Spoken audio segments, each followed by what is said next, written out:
नमस्कार दोस्तों। अगर आप सभी लोगों को हमारी क्लासेस पसंद आती है तो प्लीज़ इसे सब्सक्राइब और लाइक ज़रूर करें। इससे आपको तो कोई नुकसान नहीं है, लेकिन ऐसे बच्चे जो पढ़ नहीं पाते हैं पैसों की कमी के कारण या किसी और समस्या के कारण, जैसे जैसे आपके सब्सक्रिप्शन और लाइक बढ़ते हैं वैसे वैसे सभी तक ये वीडियोस पहुंचते हैं। तो ऐसे में आपका यही योगदान हो सकता है कि आप उन बच्चों तक ये वीडियोस पहुंचाएं जो केवल धन के अभाव में या किसी परिस्थिति के कारण नहीं पढ़ाई कर पाते हैं। तो प्लीज़ लाइक और सब्सक्राइब करते रहें। नमस्कार दोस्तों। वोकेबलरी ऑफ फिलॉसफी या मैं कहूँ कि दर्शन शास्त्र के शब्दकोश की हम चर्चा कर रहे थे। ये वो शब्द हैं जब हम फिलॉसफी शुरू करते हैं या जब हम फिलॉसफी के अंदर कुछ पढ़ने की कोशिश करते हैं तो ये शब्दों से हमारा टकराव होता है, हमारी मुलाकात होती है। तो इन शब्दों को जानना बहुत ज़रूरी है। आज के जो आपके शब्द हैं बड़े ही इंटरेस्टिंग शब्द हैं और मुझे लगता है कि हर बच्चे की वो एक जिज्ञासा रहती है कि सर इसका मतलब क्या होता है। आपके ये शब्द हैं मेटाफिजिक्स और एपिस्टेमोलॉजी। जी हाँ, तत्व मीमांसा और ज्ञान मीमांसा। हालांकि वेस्टर्न वर्ल्ड की या वेस्टर्न फिलॉसफी की एक समस्या कहूँ मैं आपको, या एक दृष्टिकोण कहूँ, कि वहाँ पर बहुत सारी चीज़ें ऐसी है, बहुत सारे शब्द ऐसे हैं जिसका कोई एक सटीक अर्थ निकालना बड़ा ही मुश्किल है। उसी क्रम में ये दो शब्द आते हैं, एपिस्टेमोलॉजी और मेटाफिजिक्स। जब मैं एपिस्टेमोलॉजी की बात करता हूँ, जिसको हम कहते हैं ज्ञान मीमांसा। मीमांसा का मतलब है जानना, मीमांसा का मतलब है पहचानना, मीमांसा का मतलब है जिज्ञासा, मीमांसा का मतलब है कि किसी चीज को जानने के प्रति किया गया आपका प्रयत्न, आपके एफर्ट्स, उन सभी को हम मीमांसा कहते हैं।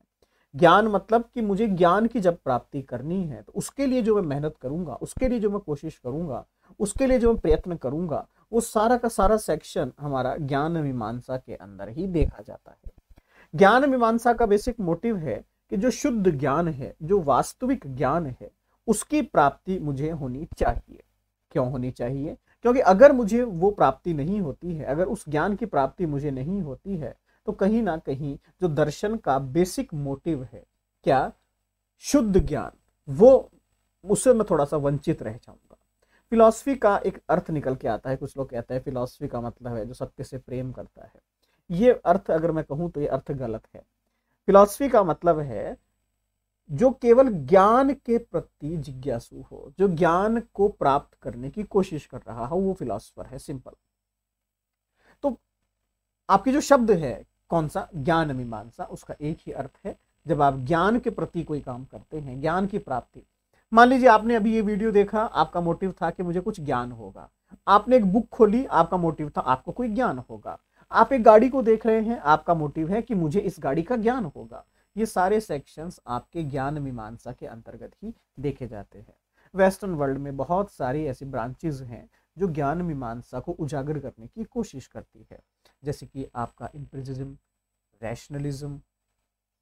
ऐसे बहुत सारे सेक्शंस हैं जो केवल इसी पर काम करते हैं। इसके बाद अगर आप देखते हैं तो रियलिज्म, ठीक है, स्केप्टिज्म, बहुत सारे विभाग ऐसे हैं जो केवल ज्ञान की बात करते हैं।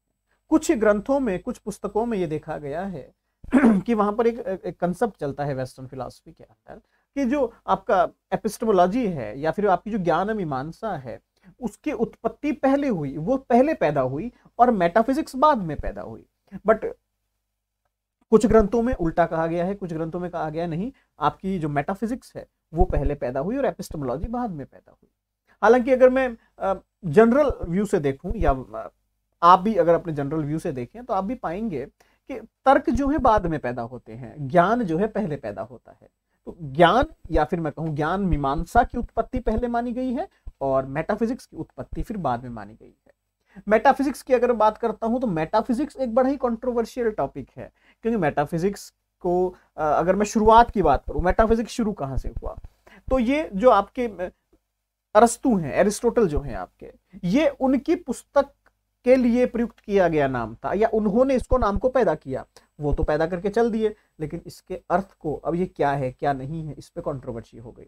छोटा सा एक कहानी है कि अरस्तु अपने शिष्य को कहते हैं कि जाइए और फिलॉसफी की किताब लेकर आइए। उनकी बहुत बड़ी लाइब्रेरी है, उस लाइब्रेरी के अंदर एरिस्टोटल अपने शिष्य को कहते हैं कि जाइए और फिलॉसफी की बुक लेके आइए। वो जाते हैं भागे भागे, क्योंकि लाइब्रेरी बहुत बड़ी है, उन्हें मिलता नहीं है, तो पूछते हैं गुरुजी कहाँ रखी हुई है किताब। वो कहता है देखिए वहां रखी हुई है। वो फिर जाता है, उसे नहीं मिलती है, बोले गुरुजी नहीं मिला, कहाँ है, कोई इंडिकेशन दे दीजिए। तो वो कहते हैं कि भैया जो फिजिक्स की किताबें रखी हुई है ना, उसके आगे देखिए मेटाफिजिक्स। मेटा मतलब है आगे, बियॉन्ड द लिमिट्स या बियॉन्ड। तो उन्होंने कहा मेटाफिजिक्स, फिजिक्स की किताबों के आगे देखिए फिलॉसफी रखी हुई है। ये शब्द वहां से पैदा हुआ, मेटाफिजिक्स। बड़ा इंटरेस्टिंग कहानी थी ये भी, कि साहब मजाक मजाक में या बातों बातों में उन्होंने शब्द को प्रयुक्त किया, लेकिन उन्होंने कोशिश की इसको प्रूफ करने की भी, कि फिलॉसफी जो है बेसिकली उसका टारगेट है कि हम लिमिट्स के बियॉन्ड जाकर जो एलिमेंट्स हैं, जो तत्व हैं, जो प्रकृति है, जो नेचर है, उसको जानने की हम कोशिश करें, वही मेटाफिजिक्स कहलाएगा। अगर बेसिकली देखा जाए तो मेटाफिजिक्स एक ऐसा सेक्शन है आपके वेस्टर्न वर्ल्ड का कि उसको पर्टिकुलरली मैं कुछ नहीं कह सकता।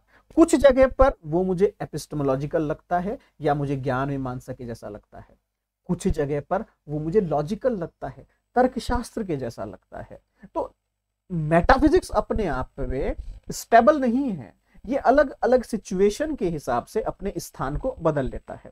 रफ आइडिया में अगर मैं जानने की कोशिश करूं, रफली अगर मैं आपसे जानने की कोशिश करूं, तो गाड़ी है, गाड़ी का ज्ञान करना ये आपकी एपिस्टेमोलॉजी है, लेकिन उस गाड़ी में क्या क्या क्या क्या क्या क्या है, ये मेटाफिजिक्स कहलाएगी। तो मैंने अभी कहा ना कि मेटाफिजिक्स कुछ जगह पर एपिस्टेमोलॉजी की तरह काम करती है, लेकिन ये गाड़ी असलियत में है या नहीं है, लॉजिकली जब मैं प्रूफ करने की कोशिश करूंगा तो वो प्योर मेटाफिजिक्स हो जाएगी।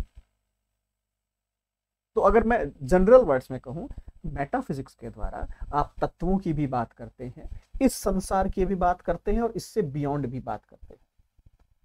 कुछ जगह पर बच्चों को कंफ्यूजन रहती है कि सर मेटाफिजिक्स के अंदर ओनली ट्रांसकेंडेंटल वर्ल्ड की बात की जाती है, ठीक है ना, इस जगत से बाहर के जगत की बात की जाती है, पारलौकिक जगत की बात की जाती है। ऐसा नहीं है। मेटाफिजिक्स के अंतर्गत कभी भी 100% या श्योरिटी वाला काम नहीं होता है। मेटाफिजिक्स अपना स्थान बदलती रहती है। कुछ जगह पर मेटाफिजिक्स ही एपिस्टेमोलॉजी है या एपिस्टेमोलॉजी ही मेटाफिजिक्स है, कुछ स्थान पर लॉजिक्स ही मेटाफिजिक्स है या मेटाफिजिक्स ही लॉजिक्स है, लेकिन मेटाफिजिक्स का कोई पर्टिकुलर सेक्शन नहीं है। मोटिव इसका भी वही है कि ज्ञान की प्राप्ति करना तर्कों के माध्यम से और विश्वास के माध्यम से, सिंपल थिंग है। तो ये एपिस्टेमोलॉजी और मेटाफिजिक्स। अगले वीडियो में कुछ और शब्द लेके आएंगे, तब तक के लिए बहुत बहुत धन्यवाद।